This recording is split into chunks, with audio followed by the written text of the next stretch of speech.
Hello students, आज का topic है derive the relationship between different physical quantities.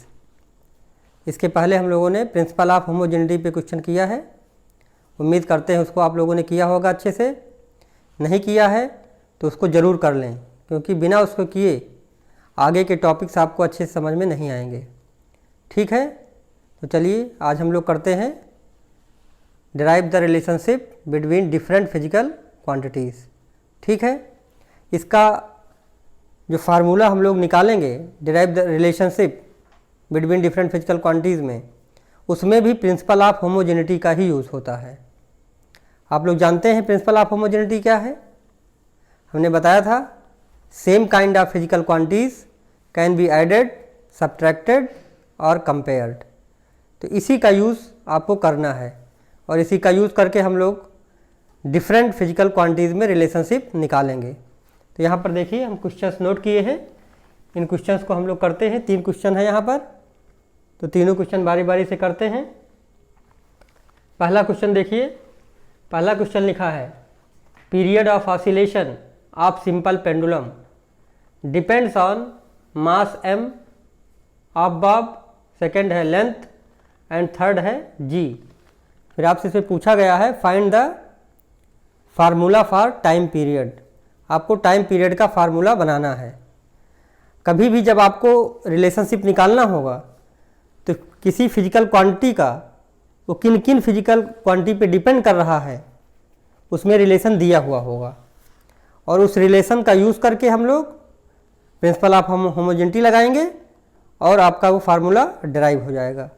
तो सबसे पहले हमको ये देखना है कौन सी फिजिकल क्वांटिटी किन किन फिजिकल क्वांटिटीज़ पर डिपेंड कर रही है। तो यहाँ पर देखिए दिया है आपका period of oscillation of simple pendulum. तो पीरियड ऑफ ऑसिलेशन को टी से हम लोग डिनोट करते हैं। यहाँ देखिए हम लिखते हैं टी, और जिन जिन चीज़ों पे डिपेंड कर रहा है पहले उसको आप लिख लीजिए। तो टी इज़ प्रोपोर्शनल टू क्या क्या दिया है, मास पर डिपेंड कर रहा है टाइम पीरियड, लेंथ पर, और जी का मतलब acceleration due to gravity, L क्या है length of the simple pendulum. ठीक है, लेंथ ऑफ द पेंडुलम है। तो यहाँ पर ये मास पर डिपेंड कर रहा है और लेंथ पर डिपेंड कर रहा है और जी पर डिपेंड कर रहा है। तो आपको ये जानना चाहिए कि जो टाइम पीरियड है ये किन किन चीज़ों पे डिपेंड कर रहा है। अगर ये आपको पता है तो आप रिलेशन निकाल लेंगे। ठीक है, तो इसको आप ऐसे इसका स्टेप बाय स्टेप समझते चलिए, बहुत ही आसान है। तो पहले हम इसको ऐसे लिख लेंगे। लिखने के बाद क्या करेंगे, इसका जो डायमेंशन है, अभी देखिए पावर यहाँ पर नहीं दिया गया है। पावर कुछ भी हो सकती है, तो पावर को हम जनरल ट्रीट कर लेते हैं। सपोज करिए m की पावर a है, l की पावर b है और g की पावर c है। x y z कुछ भी ले सकते हैं। तो ये आपको अपने आप ट्रीट करना है, क्योंकि ये हमें पता नहीं है कि मास का डायमेंशन क्या है, लेंथ का क्या है और जी का क्या है। यही हमें पता करना है एक्चुअल में। तो आपका रिलेशन आ जाएगा। तो इसको हम लोग लिख सकते हैं T इक्वल टू, अगर प्रोपोर्शनलिटी कांस्टेंट हटाएंगे तो यहाँ पर एक कोई कांस्टेंट लगा दीजिए, m की पावर a, l की पावर b और g की पावर c। ठीक है, ये आपका पहला स्टेप हो गया। अब आप दूसरे स्टेप में क्या करेंगे, इसका डायमेंशन लिखेंगे। जो आपने इक्वेशन बना दिया इसका दोनों तरफ हम लोग डायमेंशन लिखेंगे। ठीक है, चलिए डायमेंशन लिखते हैं। टी क्या है, टाइम पीरियड। तो टाइम पीरियड का टाइम है तो टी ही डायमेंशन होगा। तो इसको हम लोग इस तरह लिख सकते हैं, देखिए m की पावर 0, l की पावर 0 और t की पावर 1। अगर आपको MLT में से कोई टर्म नहीं है तो उसकी पावर 0 लिख लीजिए, तो कंपैरिजन में आसानी हो जाएगी। ठीक है, चलिए तो आगे अब क्या करना है, के आपका क्या है, कांस्टेंट है। तो कांस्टेंट का डायमेंशन होता नहीं है, डायमेंशनलेस है, तो इसका 1 हो गया डायमेंशन। अब आइए m मास है, तो मास का m होगा, पावर क्या है a, l क्या है लेंथ, तो लेंथ का l लिखते हैं हम लोग, और इसका डायमेंशन क्या दिया पावर b। जी का डायमेंशनल फार्मूला देखिए आपको डायमेंशन जितना आप पहले पढ़ चुके हैं उसका यहाँ पर यूज़ होना है। तो डायमेंशन कैसे फिजिकल क्वांटिटीज़ का निकालते हैं उसका फार्मूला आपको पता होना चाहिए, तो डायमेंशन आप निकाल लेंगे। तो पहले के वीडियोस को आप अच्छे से पढ़िए, अगर नहीं पढ़े हैं तो उसको अच्छे से पढ़ के तब इस वीडियो पे आइए। वैसे हम यहाँ पर कोशिश कर रहे हैं कि आपको हर एक एक टर्म का आपको मीनिंग बताते चलें, ठीक है। ध्यान देंगे तो एकदम समझ में आएगा, कोई ऐसी बात नहीं है। चलिए जी का आप देखिए, जी क्या होता है, L/T-2 मीटर पर सेकेंड स्क्वायर, ठीक है ना। पावर क्या है यहाँ पर, C, ठीक। अब इसको थोड़ा सा सॉल्व कर लीजिए। चलिए इसको हम लिख देते हैं m की पावर 0, l की पावर 0, t की पावर 1, ये इक्वल टू हो गया 1 से मल्टीप्लाई होगा, कुछ नहीं होगा। अब यहाँ देखिए, अब क्या करना आपको, सारे क्वेश्चंस में से करना रहेगा। यम देखिए और कहीं कहीं पर है, यम केवल यहाँ पर है और कहीं है नहीं, तो ठीक है, इसको आप सॉल्व करिए। तो m की पावर हम लोग क्या लिख सकते हैं यहाँ पर, a। यल देखिए यल यहाँ भी है और यल यहाँ भी है, तो यहाँ इसको हम लोग सॉल्व कर सकते हैं। l की पावर यहाँ क्या है, b, यहाँ l की पावर क्या है, देखिए यहाँ 1 है, यहाँ पावर c है, टोटल l की भी पावर c है और t पावर -2 पर भी c है, l की पावर c है। तो यहाँ अगर इसको ऐड करेंगे तो क्या होगा, l की पावर b और यहाँ l की पावर c है, मल्टीप्लाई होगा तो l की पावर क्या आ जाएगा, b + c। समझ बात आ गई। तो l की पावर, फिर ध्यान से देखिए यहाँ पर l की पावर क्या है, b, और यहाँ l की पावर क्या है, c, तो क्या हो जाएगा l की पावर b + c, ठीक है, ओके। अब चलिए आगे बढ़िए। अब t देखिए, t यहाँ पर है तो t को लिखिए। अब t का देखिए यहाँ पावर क्या है, -2c, और कहीं t है नहीं है। तो जहाँ जहाँ आप जब इसको सॉल्व करिए तो देखिए m, l और t के टर्म कहाँ कहाँ पर हैं और उनकी पावर्स को एक साथ लिखिए, तभी तो आप कंपेयर कर पाएंगे। चलिए तो यहाँ पर t की पावर क्या हो जाएगी, -2c। फिर से देख लीजिए एक बार, पहला क्वेश्चन है तो m की पावर देखिए क्या है, a, और कहीं m नहीं है, ठीक। l देखिए, यहाँ l की पावर b है, यहाँ l की पावर c है, तो l की पावर b + c, और यह कहीं l है नहीं। फिर देखिए t, तो t की पावर -2c, ओके, ये स्टेप समझ में आ गया होगा। अब देखिए प्रिंसिपल ऑफ होमोजेनिटी क्या कहती है कि सेम टाइप की क्वांटिटी को ही हम लोग ऐड, सब्ट्रैक्ट या कंपेयर कर सकते हैं। तो हमको कंपेयर करना है, तो कहने का m की पावर जो यहाँ पर है mLt की पावर, वही mLt की पावर यहाँ पर भी होनी चाहिए। तो according to principle of homogeneity, यहाँ हम लिख नहीं रहे हैं, बाई कंपेयर, इसको हम कंपेयर करेंगे, by comparing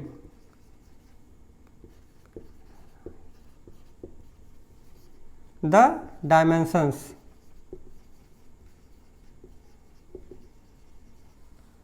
on both sides. दोनों साइड पर आप, दोनों साइड में क्या करेंगे, कंपेयरिंग द डायमेंशन, डायमेंशंस को कंपेयर करिए, मतलब according to principle of homogeneity. यहाँ लिख सकते हैं, ब्रैकेट में लिख दीजिएगा, according to principle of homogeneity dimension क्या होनी चाहिए, सेम होनी चाहिए। चलिए अब यहाँ देखिए m की पावर क्या है, a, इस टर्म में देखिए m की पावर क्या है, 0। कहने का मतलब a = आपका क्या आ गया, a = आपका आ गया 0। बात समझ में आ गई, a की पावर 0। चलिए यहाँ कंपेयर करिए, यहाँ देखिए l की पावर क्या है, b + c, ठीक। यहाँ देखिए l की पावर 0, कहने का मतलब b + c = क्या आ गया, 0। चलिए यहाँ लिख देते हैं b + c = 0। चलिए आगे देखते हैं। यहाँ देखिए t की पावर 1 है, यहाँ क्या है, t की पावर -2c, इसका मतलब -2c = 1, ओके, -2c = 1। बात समझ में आ रही है।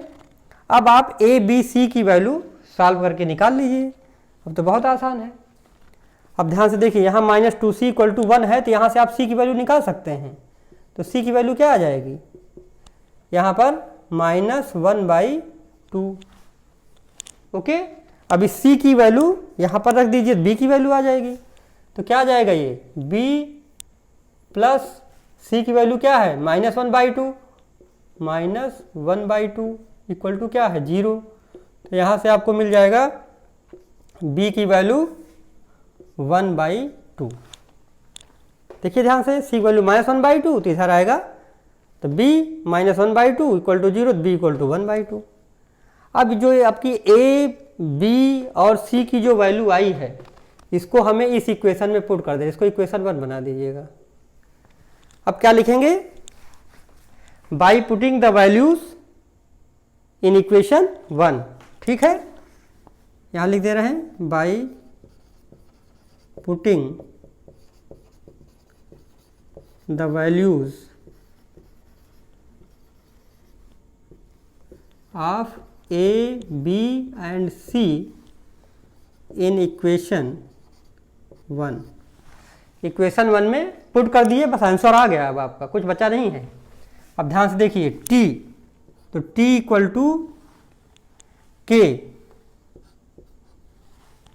अब देखिए m की पावर a क्या है 0, तो m की पावर 0, l की पावर क्या आया b की वैल्यू क्या है हाफ, l की पावर हाफ, और g की पावर c क्या है -हाफ। ओके, अब इसको आप सॉल्व कर लीजिए थोड़ा सा, तो क्या आ जाएगा ये t इक्वल टू k, और क्या आ गया ये m पावर 0 1 हो जाएगा। इसको आप लिख सकते हैं रूट, क्या लिख सकते हैं रूट l/g। तो आपका आ गया ये t equal to k root l/g। By experiment से अब देखते हैं तो k की वैल्यू क्या आती है 2 पाई, तो t equal to 2 pi root l/g। वैसे आप यहाँ छोड़ देंगे, आपका आंसर कंप्लीट है, k की वैल्यू कोई लिखने की जरूरत आपको नहीं है। तो ये आपका रिलेशन आ गया t equal to k root l/g। अगर k की वैल्यू आपको पता है, हमें पता है यहाँ पर एक्सपेरिमेंट से 2 पाई होती है, तो आप चाहें तो लिख सकते हैं t equal to 2 pi root l/g, और नहीं भी लिखेंगे तब भी आपका ये सही माना जाएगा। ओके, तो इसको एक बार देख लीजिए, देख के नोट करिए जल्दी, फिर आगे नेक्स्ट क्वेश्चन करते हैं। देखिए जल्दी,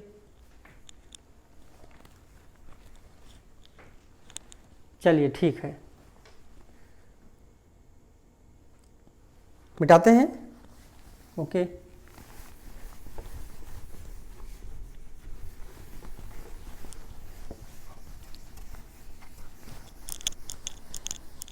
जब आप 1-2 सवाल कर लेंगे इसको प्रैक्टिस, तो आपके लिए बहुत आसान हो जाएगा। अभी ये बहुत आसान है, इसके आगे हम लोग आपको अच्छे अच्छे क्वेश्चन कराएंगे। अभी थोड़ा सा बेसिक समझ लीजिए, फिर आपको अच्छे अच्छे क्वेश्चंस कराए जाएंगे, ठीक है। चलिए सेकंड क्वेश्चन अपने आप ट्राई करिए ज़रा, देखते हैं कितने लोग कर पाते हैं। करिए जल्दी अपने आप, जैसा हमने बताया स्टेप वही स्टेप फॉलो करना है। अब ध्यान से देखिए, यहाँ पर कह रहा है velocity v of water waves depends on, velocity v of water waves depends on lambda. Lambda क्या होता है वेवलेंथ, रो है डेंसिटी, g क्या है एक्सीलरेशन ड्यू टू ग्रेविटी, ठीक है। यहाँ पर क्या यहाँ पर आपको ये दिया गया है, तो आपको रिलेशन निकालना है v, लैम्डा, रो और g में। ये आपका क्वेश्चन है। कभी भी आपको ये जब आएगा रिलेशनशिप निकालने के लिए, तो आपको ये क्वेश्चन में दिया रहेगा कि कौन सी फिजिकल क्वांटिटी किन किन चीज़ों पर डिपेंड कर रही है। यहाँ से देखिए, velocity v of water waves depends on lambda, rho and g। तो पहला स्टेप क्या था, हम लोग सबसे पहले लिखेंगे v इज प्रोपोर्शनल टू, किस पर डिपेंड कर रहा है लैम्डा और रो और g। फिर क्या करेंगे, इसका डायमेंशन लिख देंगे a, b, c या x, y, z कुछ भी लिख सकते हैं, ठीक है। फिर इसको आप कांस्टेंट लगा दीजिए, v इक्वल टू क्या हो जाएगा k, लैम्डा की पावर a, रो की पावर b और g की पावर c। ओके, बात समझ में आ गई। अब क्या करना है, अब दोनों तरफ डायमेंशन लिखिए। ये तो फर्स्ट स्टेप आपका हो गया, इसको इक्वेशन 1 बना सकते हैं। अब हमें क्या करना रहता है, डायमेंशन लिख करके ए बी सी की वैल्यू हमें फाइंड आउट करनी है, बस इसी में पुट कर देना है। तो कुल मिला के जो हम रिलेशन निकालेंगे बाय यूजिंग द डायमेंशन। ठीक है, चलिए v क्या है, वेलोसिटी। तो वेलोसिटी का आपका डायमेंशनल फार्मूला क्या होता है, एल टी माइनस 1। तो m का टर्म नहीं है तो m की पावर 0 कर देते हैं, एल टी माइनस 1। ओके, अब चलिए k क्या है 1। लैम्डा क्या है, वेवलेंथ। वेवलेंथ का मतलब लेंथ है, तो लेंथ का क्या होता है l। चलिए l की पावर क्या है a। रो क्या है, डेंसिटी। तो डेंसिटी का डायमेंशन मास पर यूनिट वॉल्यूम, तो ml माइनस 3। ये सब आप निकाल चुके हैं, तो ml माइनस 3। ठीक है, इसकी पावर क्या है b। g क्या है, acceleration due to gravity, L T minus 2। इसकी पावर क्या है c। चलिए करिए अपने आप, वीडियो पास करके करिए जल्दी। ठीक है, अपने आप एक बार करेंगे तो आपको अच्छे समझ में आएगा। चलिए ठीक है, देखते हैं यहाँ पर क्या होगा। अब क्या होगा देखिए यहाँ पर, तो m की पावर 0, l t माइनस 1। अब देखिए यहाँ पर वंश है तो वंश तो कोई मतलब है नहीं। l की पावर देखिए, l कहाँ कहाँ है, यहाँ पर यल है, यहाँ यल है और यहाँ भी यल है, तो सबको एक साथ लिखिए। क्या करेंगे, पूरा देखेंगे कहाँ वहाँ पर है, तो सबको एक साथ कंबाइंड करना है। चलिए, तो l की पावर a, और देखिए यल यहाँ है, l की पावर -3b, तो -3b है यहाँ। यल की पावर यहाँ क्या है c, तो +c, और कहीं यल है, और तो कहीं है नहीं। ओके, अब देखिए यम है, यम की पावर क्या है, यम की पावर यहाँ b है, तो b हो गया। और कहीं यम है, यहाँ नहीं है, यहाँ भी नहीं है, तो कोई बात नहीं, नहीं है तो कुछ करना ही नहीं है। चलिए अब देखिए t यहाँ नहीं है, यहाँ भी नहीं है, तो यहाँ है, तो और अच्छी बात है। तो बहुत आसान है, t इक्वल टू क्या हो गया -2c। अब देखिए यहाँ भी mlt की पावर आ गई, यहाँ भी mlt की पावर आ गई। अब क्या करना है, by using principal of homogeneity compare the dimensions on both sides. Direct हम लिख रहे हैं, कंपेयर करिए जरा, बताइए हमें a की वैल्यू क्या आएगी। यहाँ पर देखिए इसकी l का पावर इतना है, तो यहाँ पर कंपेयर करके लिखेंगे तो क्या होगा, बताइए क्या होगा, a minus 3b plus c। यहाँ आएगा a minus 3b plus c equal to क्या आएगा, यल की पावर यहाँ क्या है 1, कुछ नहीं है तो 1, तो यहाँ है 1। चलिए फिर कंपेयर करिए यम को, यम की पावर क्या है b, यहाँ क्या है 0, तो b इक्वल टू 0। ये तो बहुत आसान बात हो गई, बहुत बढ़िया है, b क्या है 0। और देखिए t क्या है -2c, तो -2c इक्वल टू, यहाँ देखिए t की पावर -1। गुड, बहुत बढ़िया, यहाँ तो और कोई टर्म है नहीं, तो c की वैल्यू यहाँ से क्या आ जाएगी, c की वैल्यू यहाँ से आ जाएगी 1/2। ओके, अब देखिए c की वैल्यू आ गई, b की वैल्यू आ गई, इसमें पुट कर दीजिए, तो क्या होगा a माइनस 3b की वैल्यू क्या है 0 प्लस c की वैल्यू क्या है 1/2 इक्वल टू 1। तो यहाँ से क्या आ जाएगा, a माइनस 0 हो गया, तो a प्लस 1/2 इक्वल टू 1, तो a इक्वल टू 1 माइनस 1/2, तो a इक्वल टू आपका आ गया 1 माइनस 1/2 का मतलब 1/2। ठीक है, ये तो समझ में आ रहा होगा, सिंपल है। 1 में से 1/2 घटा देंगे तो 1/2 आ जाएगा। अब आपके पास a b c की वैल्यू मिल गई, अब आप यहाँ पर वैल्यू पुट कर दीजिए by putting the values, by putting the values लिख नहीं रहे हैं, by putting the values in equation 1 या फ्रॉम इक्वेशन 1। चलिए तो ये v हो जाएगा, तो v equal to k lambda की पावर a की वैल्यू क्या हाफ, रो की पावर b की वैल्यू क्या है 0, ठीक, और g की पावर c, और c की वैल्यू क्या है 1/2। तो यहाँ से आपका इक्वेशन बन गया v इक्वल टू के लैम्डा की पावर हाफ जी की पावर हाफ, रो की पावर 0 क्या हो गया 1। इसका मतलब ये v रो पर डिपेंड नहीं कर रहा है, भले आपने लिख दिया। ऐसा भी क्वेश्चन में कभी कभी दे देते हैं, घुमा के दे दिया आपको ये डिपेंड कर रहा है, लेकिन आपको फाइनल फार्मूले में क्या है, आ ही नहीं रहा। इसका मतलब v जी पर डिपेंड, सॉरी रो पर डिपेंड नहीं कर रहा है। तो v इक्वल टू क्या आ गया के रूट लैम्डा जी, लैम्डा पावर हाफ को रूट में ले सकते हैं, जी पावर हाफ। तो ये आपका फार्मूला आ गया v इक्वल टू के रूट लैम्डा जी। ओके, जल्दी करिए, करिए जल्दी।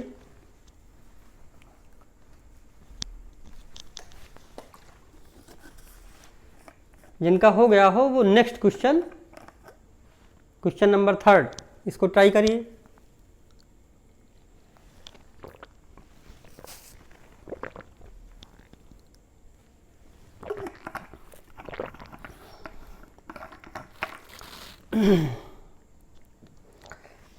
ठीक है, देखिए बहुत आसान क्वेश्चंस हैं, इनको केवल थोड़ा सा आपको दिमाग लगा के करना क्या है इसमें, केवल आपको जो दिया रहे उसको पहले लिख लीजिए, कौन सी क्वांटिटी किन किन चीज़ों पे डिपेंड कर रही है, प्रपोर्शनल का निशान लगा के, फिर कांस्टेंट लगा के इक्वल कर दीजिए, फिर डायमेंशन लिख दीजिए दोनों साइड में, और फिर डायमेंशन लिखने के बाद कंपेयर कर लीजिए, ए बी सी की वैल्यू निकाल करके पुट कर दीजिए। इतना ही काम है, बहुत ही आसान है।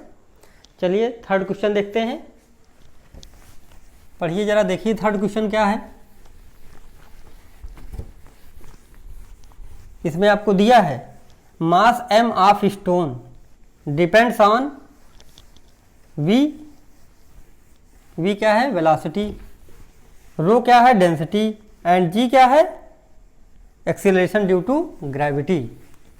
एक्चुअल में पूरा क्वेश्चन हमने लिखा नहीं है, शॉर्ट फॉर्म में है ये क्वेश्चन क्या है, कोई एक स्टोन है वो रिवर में फ्लो कर रहा है और उसका मास क्या है m, mass m of the stone. कोई रिवर है उसमें कोई मास m का स्टोन फ्लो कर रहा है, तो वहाँ पे दिया गया है v क्या है वेलोसिटी ऑफ वाटर, रो क्या है डेंसिटी ऑफ वाटर, और g क्या है एक्सेलरेशन ड्यू टू ग्रेविटी। फिर यहाँ क्वेश्चन दिया गया आपको दिखाइए so that mass is proportional to 6th power of velocity. ये क्वेश्चन आपको दिया गया, mass is proportional to 6th power of velocity. कहने का मतलब आप रिलेशन निकालिए और उस रिलेशन में अगर m जो v है अगर उसकी पावर 6 आ जाए तो इसका मतलब सही है। तो कुल मिला के आपको रिलेशन ही निकालना है, ठीक है। चलिए देखते हैं इसको भी। m तो सबसे पहले क्या करेंगे, पहले हम लिख देंगे किन किन चीज़ों पर डिपेंड कर रहा है। m is proportional to v rho and g, तो v रो एंड g, फिर पावर लगा देंगे a, देखिए थोड़ा नीचे कर देते हैं, m is proportional to v rho g, power a b और c, ठीक है। डायमेंशन की इसकी रिलेशन निकालने की कुछ लिमिटेशन भी है, उसको लिमिटेशन को हम लोग बाद में डिस्कस करेंगे, ठीक है। पहले यहाँ पर रिलेशन निकालते हैं। तो m is proportional to v rho and g, ये आपको दिया गया है। इसका फार्मूला क्या बनेगा, m इक्वल टू के v की पावर a रो की पावर b और g की पावर c, ठीक है। चलिए अब यहाँ पर आप सीधे क्या करना है, डायमेंशन लिखना है। तो m क्या है मास, तो ये हो गया m की पावर 1, l और t का टर्म है नहीं तो क्या लिखेंगे l की पावर 0 t की पावर 0। v क्या है वेलोसिटी, तो वेलोसिटी k का आपका 1 हो गया, डायमेंशन लेस है, तो v वेलोसिटी है, तो L T minus 1 power a, okay. रो की बताइए जरा, रो क्या है मास per unit volume ml minus 3। चलिए तो ml माइनस 3 की पावर b, g क्या है एक्सीलरेशन ड्यू टू ग्रेविटी, मतलब l t माइनस 2 की पावर क्या है यहाँ पर c, ठीक है, ये है। चलिए इसको मिटा देते हैं इधर क्वेश्चन, ये आपका हो चुका है।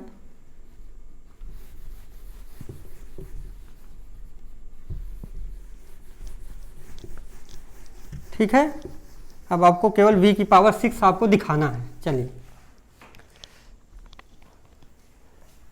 अब क्या करेंगे, इसको सॉल्व करिए ज़रा। तो ये आपका हो गया। चलिए अब तो जगह है इधर, यहाँ पर आपका लिखते हैं m की पावर 0, सॉरी m की पावर 1 है यहाँ, l की पावर 0, t की पावर 0। ठीक है, फिर क्या है यहाँ, अब सबको एक साथ लिखिए, यल है। चलिए यल लिखा यहाँ हमने, यल की पावर यहाँ क्या है a। ठीक, यहाँ देखिए इस टर्म में यल है -3b, मतलब -3b। और देखिए यल यहाँ भी है, तो क्या होगा, यल की पावर क्या है c, यहाँ 1 है तो c, तो प्लस c। ओके, चलिए अब क्या बचा हमारा, हो गया l का टर्म कंप्लीट हो गया। अब आइए t को देखिए, तो t की पावर क्या है यहाँ -1, और a पावर a है तो -a। अब देखिए यहाँ आगे, यहाँ इसमें t है नहीं, यहाँ है, तो क्या है -2c। ठीक है, यल हो गया, t हो गया, क्या बचा m। चलिए m लिख लीजिए, तो m की पावर यहाँ देखिए, m की पावर b, यहाँ 1 है तो b है, और तो कुछ है नहीं यहाँ देखिए, और कहीं m है नहीं। ये बात समझ में आ गई। ठीक है, अब तो कुछ करना नहीं है, कंपेयर कर लीजिए। तो बाई कंपेयरिंग, अब ए बी सी की वैल्यू बताइए हमें, आप लिख देंगे by comparing the dimensions on both sides, या according to principle of homogeneity. चलिए हम लिख देते हैं अकॉर्डिंग टू प्रिंसिपल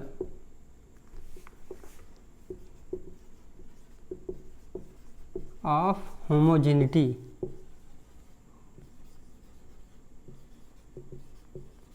ठीक है ना, by comparing on both sides.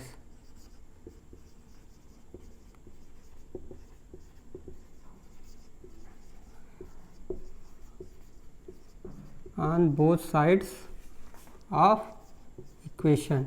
ठीक है, चलिए तो क्या होगा यहाँ पर, L का पावर देखिए a -3b प्लस c, तो a -3b और प्लस c। अब देखिए यहाँ L की पावर ये है, L की पावर यहाँ देखिए 0 है। प्रिंसिपल ऑफ होमोजेनिटी लगाने का मतलब द डायमेंशंस क्या होंगी, सेम होंगी दोनों तरफ, क्योंकि same type of physical quantities can be added, subtracted और कंपेयर्ड। ठीक है, तो a -3b plus c equal to 0। t की पावर देखिए यहाँ -a -2c है, तो -a -2c। इधर देखिए t क्या है 0 है, तो यहाँ 0 हो गया। तो यहाँ से आप a की वैल्यू निकाल सकते हैं, क्या होगा ये, चलिए अभी निकालते हैं यहाँ। ठीक है, आगे बताइए, आगे क्या है, m की पावर b, तो b है, और यहाँ m की पावर क्या है 1, तो b इक्वल टू 1। ये तो बहुत आसान हो गया, b की वैल्यू मिल गई आपको। यहाँ से आप a की वैल्यू निकाल लीजिए, तो क्या आएगा ये -a इक्वल टू 2c, तो a इक्वल टू -2c। अब इसकी वैल्यू यहाँ पुट कर दीजिए, तो a की वैल्यू क्या आ जाएगी -2c, और -3, b की वैल्यू क्या है 1, और प्लस c। ठीक है, इक्वल टू 0। अब देखिए c में केवल टर्म आ गया, c की वैल्यू आपको यहाँ से मिल जाएगी। तो क्या आएगा -2c प्लस c, तो क्या आएगा -c। ठीक है, तो -c, अब देखिए हम -2c और plus c -c equal to क्या आया 3। ठीक है, यहाँ कुछ गड़बड़ी तो नहीं हुई, ध्यान से फिर से कंपेयर कर लीजिए। यहाँ देखिए a -3b plus c, L की पावर है, तो a -3b plus c equal to 0। ठीक है, यहाँ देखिए -a -2c, तो -a -2c। ठीक है, यहाँ से भी कंपेयर कर लीजिएगा। L क्या है a -3b और यहाँ है +c, ठीक है। t क्या है -a, यहाँ है -2c, ठीक है। m क्या है, यहाँ b है, ठीक है। अब देखिए यहाँ पर a -3b + c आपका 0 है, l t क्या है -a -2c, यहाँ 0 है, ठीक है। m पावर b आपका 1 है, ठीक है। तब यहाँ देखिए -a = 2c, तो a = -2c यहाँ रखे, तो a = -2c, और यहाँ क्या आया, a = -2c -3, और b की वैल्यू क्या है 1, ठीक है, और +c = 0, तो -2c और +c क्या हो गया -c, तो -c = 3, तो यहाँ से c की वैल्यू क्या आ रही है -3। तो आपका c की पावर क्या दिखाना था आपको, क्या था v की पावर a, ठीक है। c की आपको देखो ध्यान में रखना है, आपको क्या दिखाना है, आपको v की पावर क्या दिखाना है 6, आपको ये दिखाना है। मतलब c की वैल्यू आपकी क्या a की वैल्यू क्या आनी चाहिए 6, तभी आपका आंसर सही होगा। तो यहाँ ठीक है, तो c की वैल्यू आ गई आपकी -3। अब यहाँ वैल्यू रख दीजिए, तो a = -2 और c की वैल्यू क्या है -3, तो -3, तो a = क्या आ गया 6। देखिए समझ बात आ गई, गुड। अब क्या करना है हमें, इस इनपुट कर दीजिए बाय पुटिंग द वैल्यूज, यहाँ पुट करिए वैल्यू यहीं पर, यहाँ हम लिख दे रहे हैं। तो यहाँ आपका आ गया m = k v की पावर a क्या है 6, और रो की पावर b क्या आया हमारा 1, और g की पावर c क्या आया -3। तो ये आपका रिलेशन बना। तो इस रिलेशन से आपको क्या दिखाई पड़ रहा है, that is m is proportional to v की पावर 6। ये आपका क्वेश्चन सॉल्व हो गया, ठीक है। तो इस तरह से आज हम लोगों ने रिलेशनशिप निकालना सीखा है, ठीक है। आगे आपको कुछ और क्वेश्चन कराएंगे अभी इसी रिलेशनशिप पर, फिर उसके बाद आपका एरर शुरू होगा, ठीक है। Okay, thank you.